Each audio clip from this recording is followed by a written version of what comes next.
Well, we had an election yesterday, and it was a good day, I think, for democracy, and I think it was a good day for America. Excuse me, I'm a little hoarse. Our democracy has been tested in recent years, but with their votes, the American people have spoken and proven once again that democracy is who we are. The states across the country saw record voter turnout. And the heart and soul of our democracy, the voters, the poll workers, the election officials, they did their job and they fulfilled their duty. And apparently without much interference at all, without any interference, it looks like. And that's a testament, I think, to the American people. While we don't know all the results yet, at least I don't know them all yet, here's what we do know. While the press and the pundits are predicting a giant red wave, it didn't happen.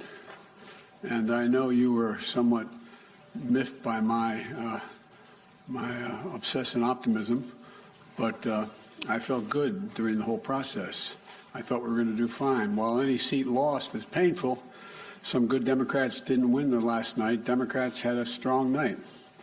And we lost fewer seats in the House of Representatives than any Democratic president's first midterm election in the last 40 years. And we had the best midterm for governors since 1986. And another thing that we know is that voters spoke clearly about their concerns, about raising costs, the rising costs that they're in, and the need to get inflation down. There's still a lot of people hurting. They're very concerned. And it's about crime and public safety. And they sent a clear and unmistakable message that they want to preserve our democracy and protect the right to choose in this country. And I especially want to thank the young people of this nation who, I'm told, I haven't seen the numbers, voted historic numbers again, and just as they did 2 years ago. They voted to continue addressing the climate crisis, gun violence, their personal rights and freedoms, and the student debt relief. Last night, I was pleased to call Maxwell Frost, a 25-year-old who got elected, I guess the youngest man ever elected to the United States Congress, and I told him I told him that I was the first elected, the second youngest person ever elected to the United States Senate at 29, that I have no doubt he's off to an incredible start and what I'm sure will be a long, distinguished career. And when he's president and they say Joe Biden's out in the outer office, I know I'm going to say Joe who. But the voters were also clear that they are still frustrated. I get it. I understand it's been a really tough few years in this country for so many people. When I came to office, we inherited a nation with a pandemic raging and an economy that was reeling. And we acted quickly and boldly to vaccinate the country and to create a stable and sustained growth in our economy, long-term investment to rebuild America itself, our roads, our bridges, our ports, our airports, clean water systems, high-speed internet. And we're just getting started. The interesting thing is that this is all going to really come into clear view for people in the months of January, February, March of next year. It's just getting underway. So I'm optimistic about how the public is going to even be more embracive of what we've done. Historic investments that are leading companies to invest literally hundreds of billions of dollars combined to build semiconductor factories and other advanced manufacturing here in America. It's going to create tens of thousands of good-paying jobs. And by the way, a significant number of those jobs are going to be jobs that pay average $126,000, $127,000. You don't need a college degree to get those jobs. And we're dealing with global inflation as a result of the pandemic and Putin's war in Ukraine.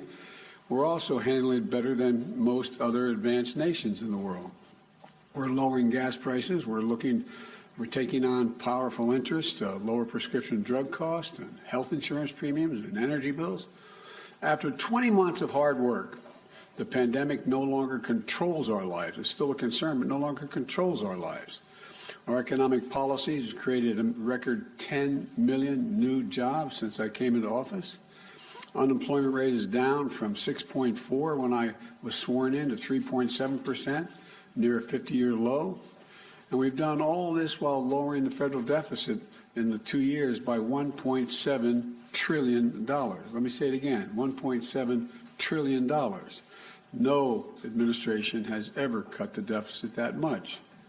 And reducing the federal deficit is one of the best things we can do to lower inflation. But while we've made real progress as a nation, I know it's hard for folks to see that progress in their everyday lives. And it's hard to see the results from actions that we took while we have to implement what we've done. But I believe we took the right steps for the country and for the American people. In fact, if you look at the polls, overwhelming majority, I don't look at them much anymore because I'm not quite sure how to read them anymore. I hope you are uncertain as well. But overwhelming majority of American people support the elements of my economic agenda. From rebuilding America's roads and bridges to lowering prescription drug costs to historic investment in tackling the climate crisis to making sure that large corporations begin to pay their fair share in taxes. And I'm confident these policies are working and that we're on the right path, and we need to stick with them. All these initiatives take hold as they do, from lead pipes being removed from schools and homes to new factories being built in communities with a resurgence of American manufacturers. It's already created, by the way, 700,000 brand new manufacturing jobs. You've heard me say it ad nauseum. I don't know where it's written. It says we can't be the manufacturing capital of the world. We are now exporting product, not jobs, around the world. People across the country are going to see even more clearly the positive effects on their day-to-day lives. But I still understand why they're hurting right now. So many people are concerned. As I have throughout my career, I'm going to continue to work across the aisle to deliver for the American people. And it's not always easy, but we did it the first term. And I'll be surprised, a lot of people, that we signed over 210 bipartisan laws since I've become president, and we're revitalizing American manufacturing, gun safety, we did it together, and dozens of laws positively impacting on our veterans. And let me say this, regardless of what the final tally in these elections show, and there's still some counting going on, I'm prepared to work with my Republican colleagues. The American people have made clear, I think, that they expect Republicans to be prepared to work with me as well. In the area of foreign policy, I hope we'll continue this bipartisan approach of confronting Russia's aggression in Ukraine. When I return from the G20 meetings in Indonesia with other world leaders, I'm going to invite the leaders of both political parties, as I've done in the past in my foreign trips, to the White House to discuss how we can work together for the remainder of this year and into the next Congress to advance the economic and national security priorities of the United States. And I'm open to any good ideas. I want to be very clear. I'm not going to support any Republican proposal that's going to make inflation worse. For example, the voters don't want to pay higher prescription costs for drugs. We've cut that now. We're going to kick into gear next year, next calendar year. And I'm not going to walk away from the historic commitments we just made to take on the climate crisis. They're not compromisable issues to me, and I won't let it happen. The voters don't want more taxes for the tax cuts for the super wealthy and biggest corporations. And I'm going to continue to focus on cost cutting for working and middle class families and building an economy from the bottom up and the middle out. I know you're tired of hearing me say that, but I genuinely mean it. That's what makes America grow. The wealthy do very well when the middle class is doing well, and the poor have a way up. And while continuing to bring down the federal deficit. You know, as we look at tax cuts, we should be looking at tax cuts for working people and middle-class people, not the very wealthy. They're fine. And if you can go out and be a multimillionaire, that's great. Just pay your fair share. That's all. That's all. Just pay your fair share. It's like those 55 corporations in 2000 that made $40 billion and didn't pay a penny in federal taxes. It's not right. Everybody has an obligation. So now they have to pay a staggering 15%. You all pay more than that for your taxes. So I'm going to keep my commitment that no one earning less than $400,000 a year, and that's a lot of money where I come from, are going to see their federal taxes go up. And I want to be very clear. Under no circumstances will I support the proposal put forward by Senators Johnson and the senator from down in Florida to cut or make fundamental changes in Social Security and Medicare. That's not on the table. I will not do that. I will veto any attempt to pass a national ban on abortion, but I'm ready to compromise with Republicans where it makes sense on many other issues. And I'll always put the needs and interests of the American people first. So let me close with this. On this election season, the American people made it clear. They don't want every day going forward to be a constant political battle. There's too much of that going on. There's too much that we have to do. The future of America is too promising to be trapped in an endless political warfare. And I really mean it. You've heard me say it time and again for the last 20 months or so. I am so optimistic about the prospects for America. We need to be looking to the future, not fixated on the past. And that future is bright as can be. We're the only nation in the world that's come out of every crisis stronger than we went into the crisis. And that's a fact. I mean, literally mean that. We've come out stronger than we've gone in. And I've never been more optimistic about America's future than I am today. You know, particularly because of all those young people I talked about, 18 to 30. They're showing up. They're the best educated generation in American history. They're the least prejudiced generation in American history, the most engaged generation in American history, and the most involved. Look, after a long campaign season, I still believe what I always have. This is a great nation, and we're a great people. And it's never been a good bet to bet against America. Never been a good bet to bet against America. There's nothing beyond our capacity if we work together. We just need to remember who the hell we are. We're the United States of America. The United States of America. There's nothing beyond our capacity. And I'm pretty well convinced that we're going to be able to get a lot done. Now, I've been given a list of 10 people that I'm supposed to call on, and you're all supposed to ask me one question, but I'm sure you'll ask me more. And so let me start off with a list I've been given. Zeke Miller, Associated Press. Thank you, Mr. President. Two questions for you. As you mentioned, how come we never hold you guys the same standard you hold us to? But anyway, go ahead. I'm teasing. You mentioned that Americans are frustrated, and in fact, 75% of voters say the country is heading into the wrong direction, despite the results of last night. What in the next 2 years do you intend to do differently to change people's opinion of the direction of the country, particularly as you contemplate a run for president in 2024? Nothing, because they're just finding out what we're doing. The more they know about what we're doing, the more support there is. Do you know anybody who wants us to get rid of the change we made on prescription drug prices and raise prices again? Do you know anybody who wants us to walk away from building those roads and bridges and the internet and so on? I don't know. I think that the problem is the major piece of legislation we passed, and some of it bipartisan, takes time to be recognized. For example, you got over $1 trillion worth of infrastructure money, but not that many spades have been put in the ground. It's taking time. For example, I was on the phone congratulating a Californian recently, and then someone up in Scranton, Pennsylvania, the congressman who got elected. He said, "Can you help us make sure we're able to have high-speed rail service from Scranton to New York City?" I said, "Yeah, we can. We can. First of all, it'll make it a lot easier, take a lot of vehicles off the road, and we have more money in the pot now, already out there, we voted for, than the entire money we spent on Amtrak to begin with." And it's the same way. For example, I talked about through the campaign that we're going to limit the cost of insulin for seniors to $35 a month instead of $400 a month. Well, it doesn't take effect till next year. So there's a lot of things that are just starting to kick in. And the same way with what we've done in terms of the environmental stuff. It takes time to get it moving. So I'm not going to change. As a matter of fact, you know, there's some things I want to change and add to. For example, we had passed the most bipartisan, we passed the most extensive gun legislation, rational gun policy in 30 years. But we didn't ban assault weapons. I'm going to ban assault weapons. They're going to try like the devil. So I'm not going to change the direction. I said I ran for 3 reasons. I'm going to continue to stay where I am. And I know I fully understand the legitimate concern that what I'm saying is wrong, okay? One is that I said we're going to restore the soul of the country, begin to treat each other with decency, honor, and integrity.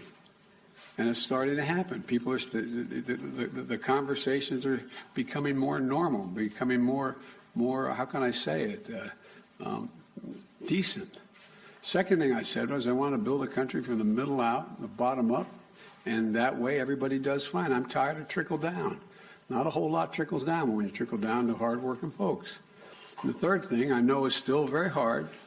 I'm going to do everything in my power to see to unite the country. It's hard to sustain yourself as a leading democracy in the world if you can't generate some unity. So I'm not going to change anything in any fundamental way. Just on a different topic, Mr. President, Russia today claimed that it had evacuated the Kherson region and the Kherson city. Do you believe that this is potentially an inflection point in that conflict? And do you believe that Ukraine now has the leverage it needs to begin peace negotiations with Moscow? First of all, I found it interesting they waited till after the election to make that judgment, and which we knew for some time that they were going to be doing. And it's evidence of the fact that they have some real problems, the Russian military, number one. Number two, whether or not that leads to, at a minimum, it will lead to time for everyone to recalibrate their positions over the winter period. And it remains to be seen whether or not there will be a judgment made as to whether or not Ukraine is prepared to compromise with Russia. I'm going to be going to the G20. I'm told that President Putin is not likely to be there, but other world leaders are going to be there in Indonesia. And we're going to have an opportunity to see what the next steps may be. Nancy, CBS, Nancy Cordes. Thank you, Mr. President. I have a few questions. Been saving them up. First of all, Republican leader Kevin McCarthy said last night that it is clear we are going to take the House back. Do you think he's probably right about that? Well, based on what we know as of today, we've lost very few seats for certain.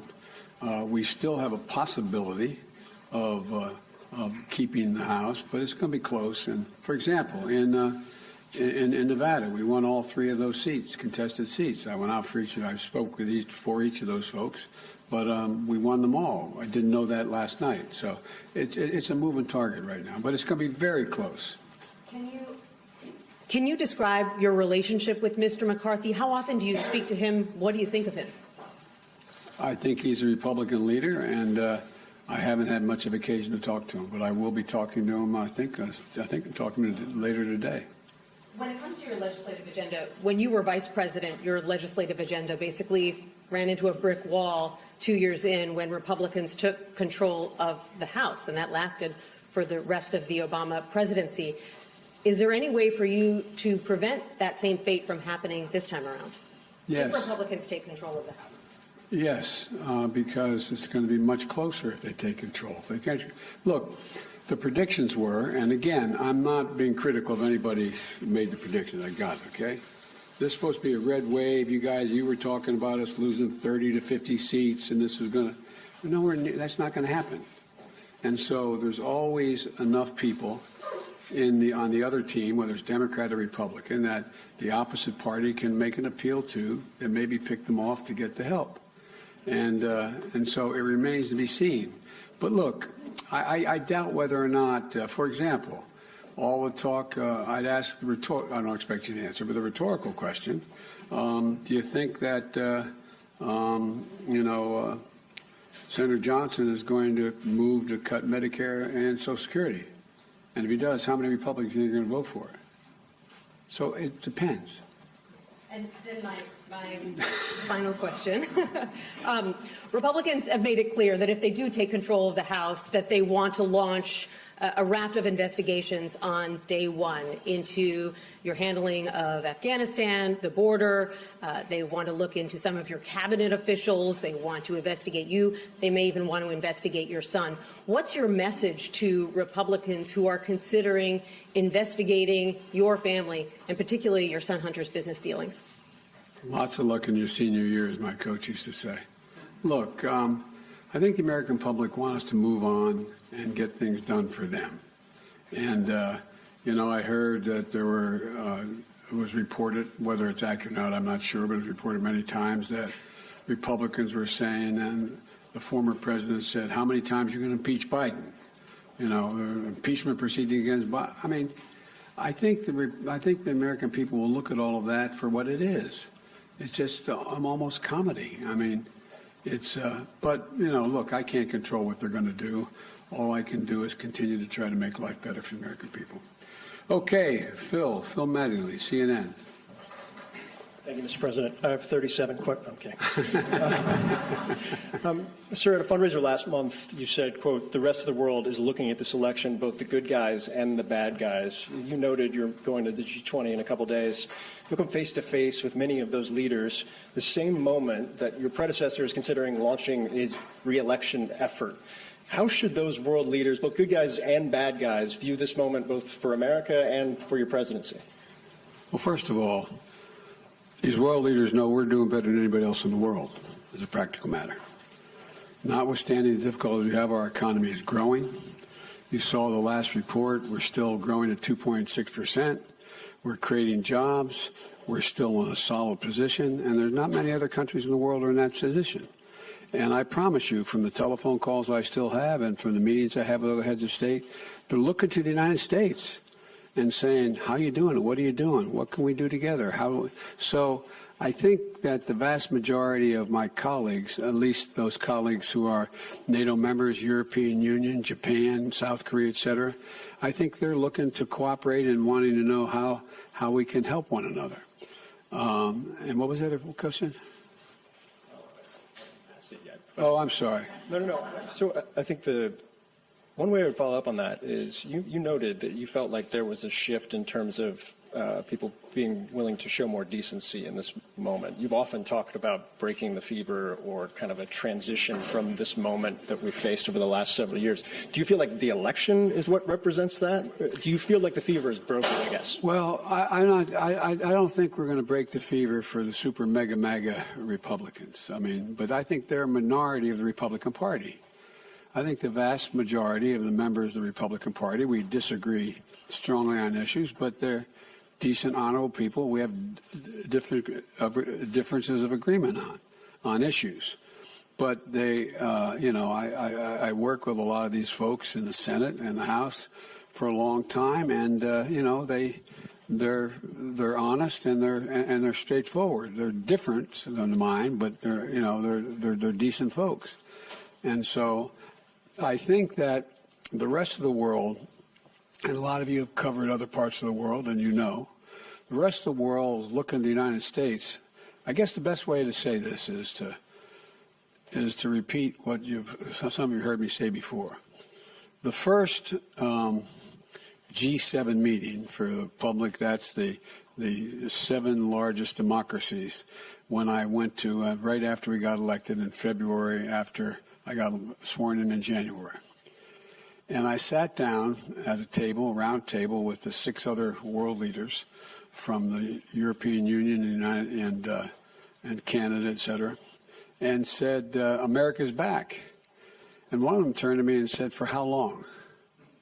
For how long? It was a deadly earnest question. For how long?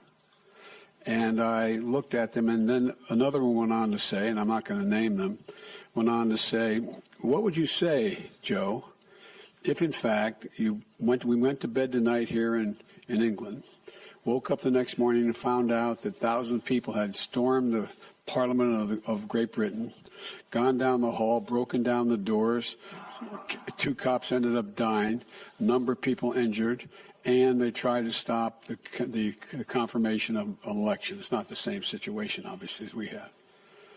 And he said, what would you think? And I asked a rhetorical question, what would you all think? You'd think England was really in trouble. You'd think democracy was on the edge if that happened in Great Britain. And so that's the way people were looking at us, like, when's this going to stop? Nothing like this has happened since the Civil War. I don't want to exaggerate, but literally, nothing like this has happened since the Civil War. And so what I find is that they want to know, is the United States stable? Do we know what we're about? Are we the same democracy we've always been? Because, look, the rest of the world looks to us. I don't mean that we're always right. But if the United States tomorrow were to, quote, withdraw from the world, a lot of things would change around the world. a whole lot would change. And so they're very concerned that we are still the open democracy we've been, and that we have rules and the institutions matter. And that's the context in which I think that they're looking at, are we back to a place where we are going to accept decisions made by the court, by the Congress, by the government, et cetera. So the entire genesis of that G7 conversation was tied to your predecessor, who is about to launch another campaign. So how do you reassure them, if that is the reason for their questioning, that the former president will not return, or that his political movement, which is still very strong, will not once again take power in the United States? Well, we just have to demonstrate that he will not take power by, if he does run, making sure he, under legitimate efforts of our Constitution, does not become the next president again. Steve Howell. Thank you, sir. How do you interpret last night's results in terms of deciding whether you want to seek another term? Is it now more likely that you will run? And what's going to be your timeline for consideration? Well, first of all, Jill and I have, and by the way, it's my wife, Jill, who's held a lot more popular than I am in the Democratic Party, too. But at any rate, all kidding aside, our intention is to run again. That's been our intention, regardless of what the outcome of this election was. The fact that we won, I didn't run, the fact that the Democratic Party outperformed anything anyone expected and did better than any off-year presidency since John Kennedy is one that gives everybody like, whew, sigh of relief that the mega Republicans are not taking over the government again, et cetera. And so my judgment of running when I announce, my intention is that I run again, but I'm a great respecter of fate, and this is ultimately a family decision. I think everybody wants me to run, but we're going to have discussions about it. And I don't feel in any hurry one way or another to make that judgment, today, tomorrow, or whenever, no matter what my predecessor does. Early next year, or what's your thinking? My guess is, I hope Jill and I get a little time to actually sneak away for a week around between Christmas and Thanksgiving. And my guess is it'd be early next year we make that judgment. But it is my plan to do it now. Okay, I'm sorry. Karen Travers of ABC Radio. Thank you, Mr. President. WNBA star Brittany Griner today was moved to a Russian penal colony to serve out her 9-year sentence. Do you have an update right now on her condition? What do you know about that? And does this mark a new phase in negotiations with the Russians to secure her release? Can the U.S. now fully engage in talks on a prisoner swap? Well, we've been engaging on a regular basis. I've been spending a fair amount of time with her wife about what's going on with her. And my hope is that now that the election is over, that Mr. Putin will be able to discuss with us and be willing to talk more seriously about prisoner exchange. That is my intention. My intention is to get her home. And we've had a number of discussions so far. And I'm hopeful that now that our election is over, there's a willingness to negotiate more specifically with us. Thank you. And if I can, your press secretary had said that the U.S. government has continued to follow up on that significant offer, but also had proposed alternative potential ways forward with the Russians. Can you tell us what those alternative ways forward are and how Russia has responded to those? Yes, I can, but I won't. Okay, I can't. It would not be a wise thing to do in order to see if they would move forward. But it is I'm telling you, I am determined to get her home and get her home safely, along with others. I might add. April Ryan. Of the GRIO. Of the GRIO, excuse me, I beg your pardon. Thank you, sir. I got it right last time we did this. Yes, you did. Yes, you did. Mr. President, I have a couple of questions on several issues. One, the Supreme Court. As you know, the Supreme Court has before it the issue of college admissions and affirmative action. What can and are you planning in case of a rollback that is expected? There are legal analysts that say that there will be drastic implications. There are tentacles from this, and they even say that this could impact Brown v. Board, the decision from Brown v. Board. Well, you know, first of all, I asked our Justice Department to defend the present policy before the Supreme Court. And like a lot of pundits, I'm not prepared to believe that the Supreme Court is going to overrule the existing decision. That's far from certain, and I don't believe that. But number one, what I did to try to change it is object to it before the Supreme Court of the United States, our administration. Number two, there are a number of things that we can and must do to make it. And by the way, this is a case involving an Asian American in terms of getting into school, and whether there's affirmative action makes sense at all from the standpoint of those who are arguing against it. But, you know, the fact is that we're also in a circumstance where there's a lot that we can do in the meantime to make sure that there's an access to good education across the board. And that is by doing things that relate to starting education at age 3, formal schooling at age 3, which increases not daycare but school.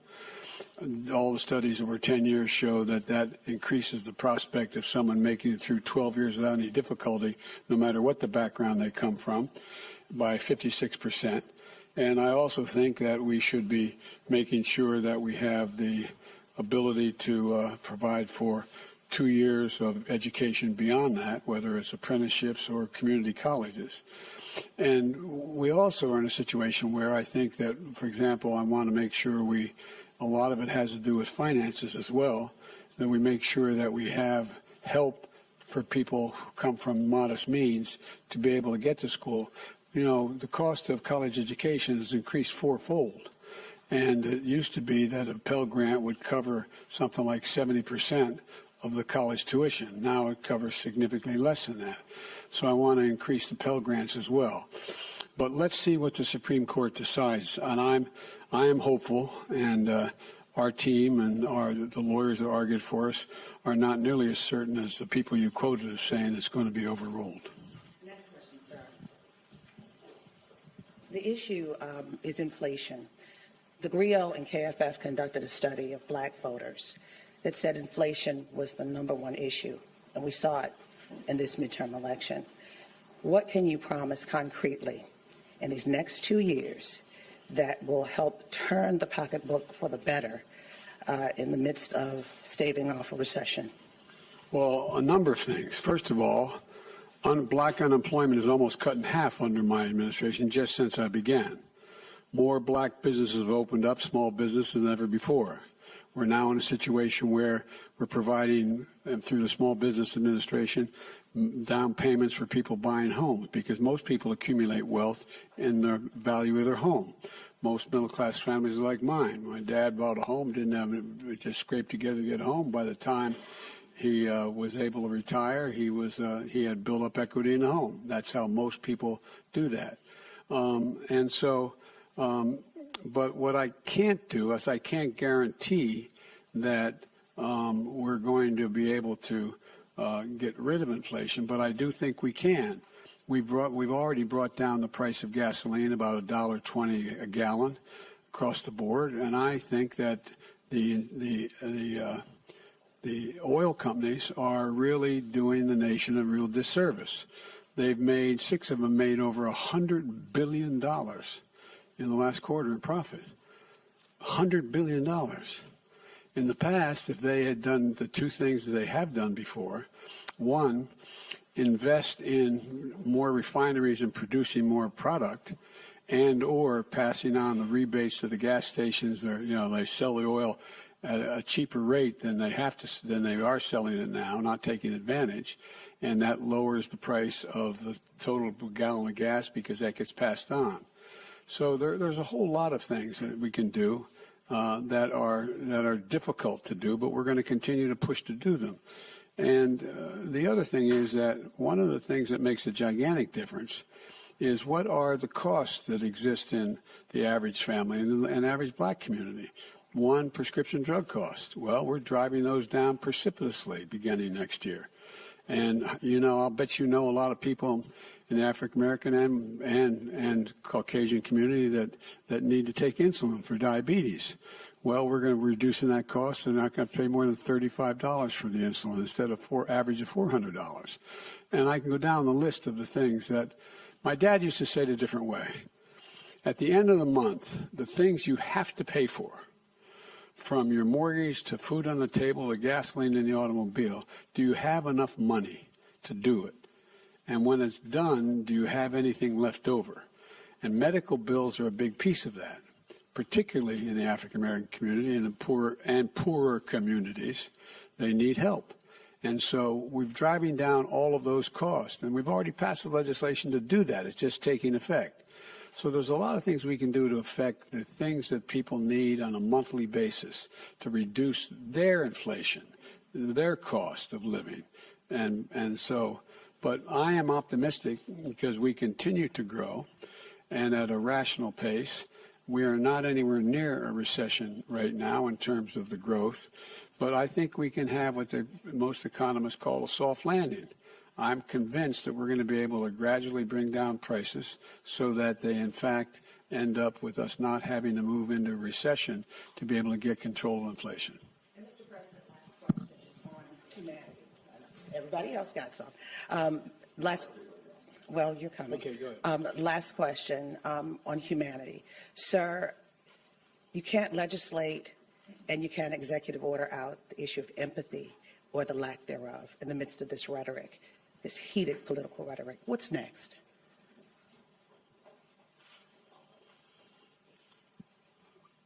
Part of what I think leadership requires, and I hope I meet the standard, is letting people know you understand their problem. Again, my dad used to have an expression. He said, I don't expect the government to solve my problems, but I expect them at least know what they are, understand them. And like a lot of you, we've been very fortunate as a family, but we've also been through a lot of fairly tough times. And I've had the great advantage of having a family to get through them. When my first wife and daughter were killed when a tractor trailer broadsided them and killed my wife and killed my first wife and killed my daughter, and my two boys were expected to die. It took the jaws of life 3 hours to get them out there on top of their dead mother and dead sister. I understand what that pain's like. And when Jill and I lost Bo after a year in Iraq, winning the Bronze Star Conspicuous Service Medal, a major in the United States military, came home with stage 4 glioblastoma because he lived about between 200 and 500 yards from a burn pit that's 10 feet deep and as big as a football field, burning every toxic waste you could find. I think that we understand what it's like to lose family members, mothers, fathers to cancer. All of you been through that kind of thing. We've been fortunate, though. We've had each other. We've had strong families, Jill's sisters, my brothers, my sister. And so what we can do to deal with that empathy is make sure there's help available. Make sure there's people who are there to help, whether they are psychologists or whether they're medical doctors or whether they're social workers, to be there to help just hold a hand. And for example, we can do an awful lot for a lot of families, the families you're talking about, if we reinstate this child tax credit. It cut child poverty by 40%. When it was in place. I couldn't get it passed the second time around. So there's a lot we can do. And the empathy is not just talking about it, it's communicating to people you genuinely understand. And I hope a lot of people don't understand because I don't want people having to know the pain. But the second piece of that is let them know that you are there to help. You're there to help. And one of the things I've talked with Vivek Murthy about, and a lot of you have written about it, and you've written it well about it, is the need for mental health care in America. You know, when we got elected, there were something like, I don't know, 2, 3, 5 million people who gotten their COVID shots. Well, in the meantime, I got over 220 million people, all 3 shots. But in the meantime, what happened? We lost over 1 million dead. 1 million dead. I read one study that for those 1 million people, they had 9 people who were each one had averaged 9 people close to them. A relative, someone they're married to, a child, someone close. The impact has been profound. Think of all the people, think of all your children and your grandchildren who didn't have that senior prom, who didn't have that graduation party, who didn't have all the things we had that we took for granted, that impact on their psyche. So there's a lot we have to do. And empathy reflects itself not just in what a person demonstrates to understand, of knowing what people need and helping to make it happen. And we're trying to do that. And a lot of Republicans trying to do it too. I don't mean this is a partisan thing. A lot of people are trying to do it because they know we got a problem. Okay, excuse me. These 10 questions are really going quickly.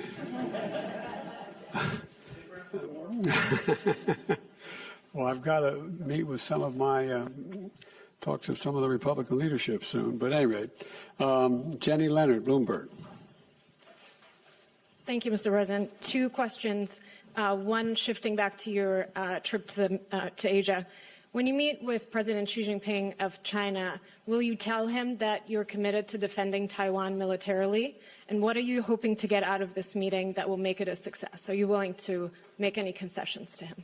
Well, look, I'm not willing to make any fundamental concessions because what I've told him in the beginning, and this is I've spent over 78, I think they told me, hours with him so far, 67 in person when I was vice president.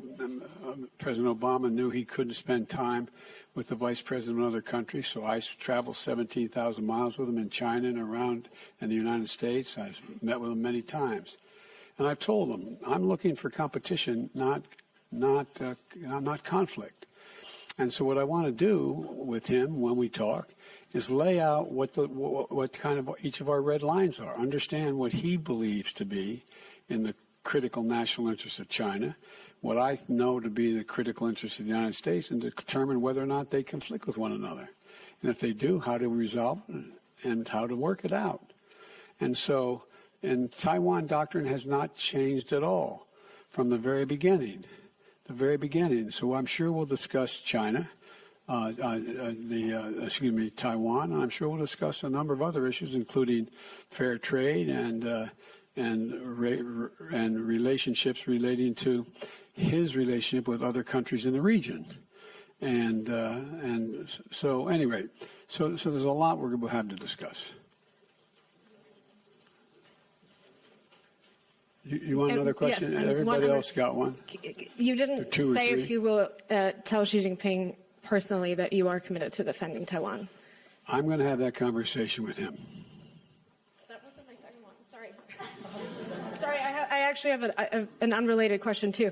Mr. President, do you think Elon Musk is a threat to U.S. national security? And should the U.S., and with the tools you have, investigate his joint acquisition of Twitter with foreign governments, which include the Saudis?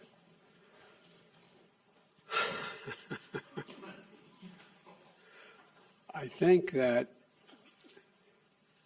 Elon Musk's cooperation and/or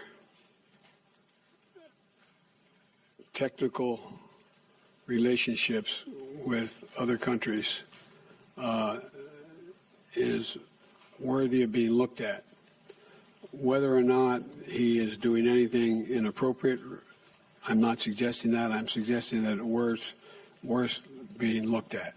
And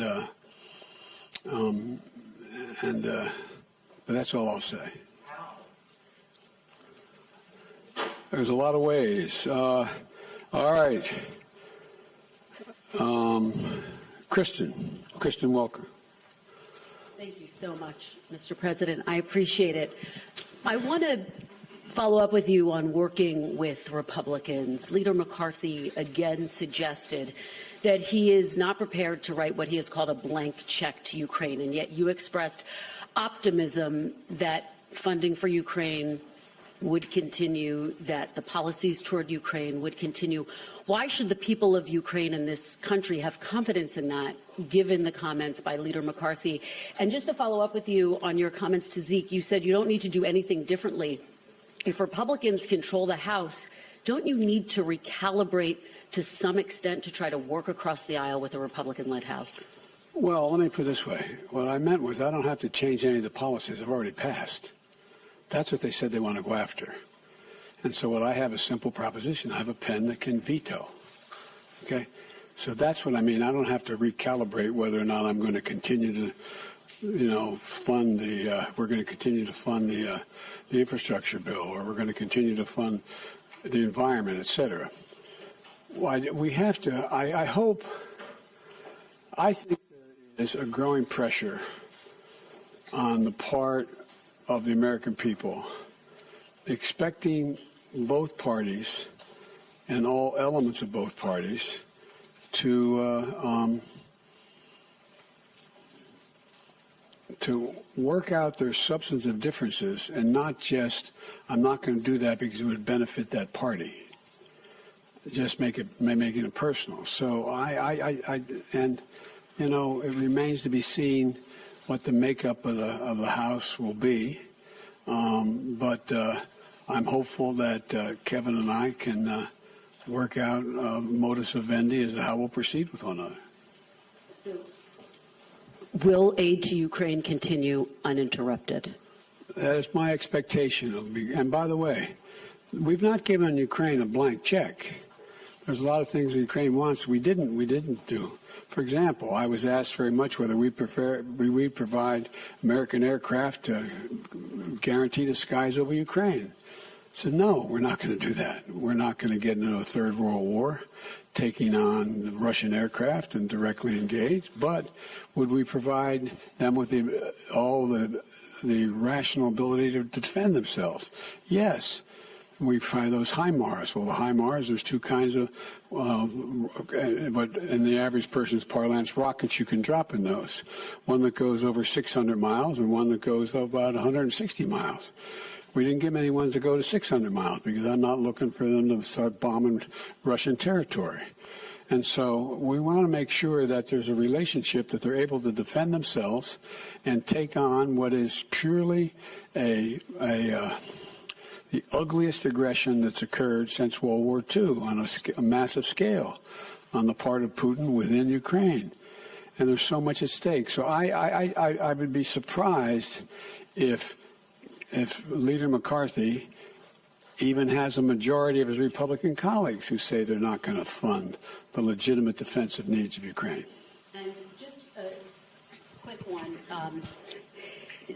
Obviously, a lot of attention on 2024 now that the votes have been cast in the midterms. 2/3 of Americans in exit polls say that they don't think you should run for re-election. What is your message to them, and how does that factor into your final decision about whether or not to run for re-election? It doesn't. What's your message to them? To those 2/3 of Americans? Watch me. Okay, one more. Very quickly. We saw Governor Ron DeSantis with a resounding victory in Florida last night. Who do you think would be the tougher competitor, Ron DeSantis or former President Trump, and how is that factoring into your decision? It'll be fun watching them take on each other. All right, David Singer.